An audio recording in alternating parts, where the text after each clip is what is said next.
What time did you get up this morning? 9:30, I think. Okay, so it's Not too bad. not really jet lagged. Oh no, we've played a festival in Austria and then a few gigs in Germany. Okay. So we've been all right, really. Okay, it's good. Oh yeah, new album. Yeah, Restaurant, this is for you. This is a sum up of the last 12 months that happened, things that happened since the previous album. Do you still recall what you did? Well, 1 year ago. Can I still recall? Yeah. What? The first album was released. How do you look back on it, on the period? It's a bit of a blur, really. It's funny that you can remember. I can remember certain things. I can remember like walking out at Leeds Festival, and I can remember Glastonbury. I can't remember the album getting released. I can't remember what happened when, like, the first week it went into the charts at #3 in England.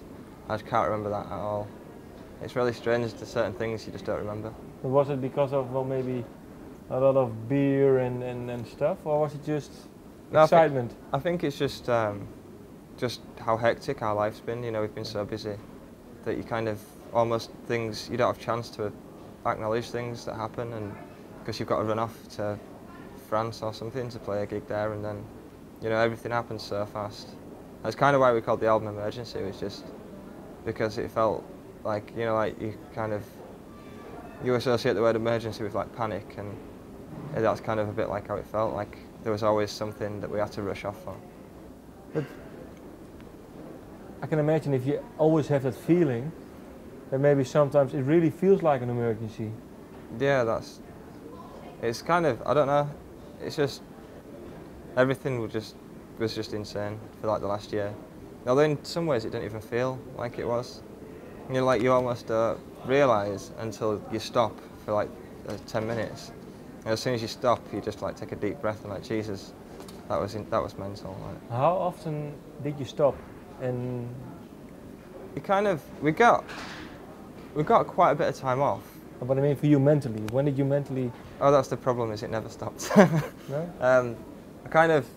With the first, like, even when you kind of, you know, even when we've got a day off, there's still stuff we maybe have to be thinking about, or, you know, like, I think that one of the problems with being so in control, because we have quite a lot of control over our band, is that we have to make decisions as well. Because if we were signed to a massive label, they might just make us do stuff and we wouldn't think about it too much, and it might be a bit easier, but we want the control, but there's also kind of a price to pay for having it. There's like added pressure on yourselves. But I can imagine for you, because you are, well, the songwriter of the band. Do you also write the lyrics? Do you write everything? Kind of, quite a lot of them. 50-50? Yeah, maybe. Okay. About 50-50. But for you, how do you, well, keep focused on writing songs? It's kind of, it can be quite difficult just to, you've kind of got to be in the right frame of mind to do it, or at least I do. You know, I can't just pick a guitar up and start writing. So on tour, being on tour is definitely not the right frame of mind to be writing.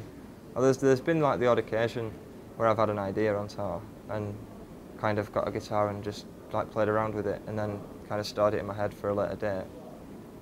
But like most of the writing for the second album was done in like a 3-week period, like in November, I think.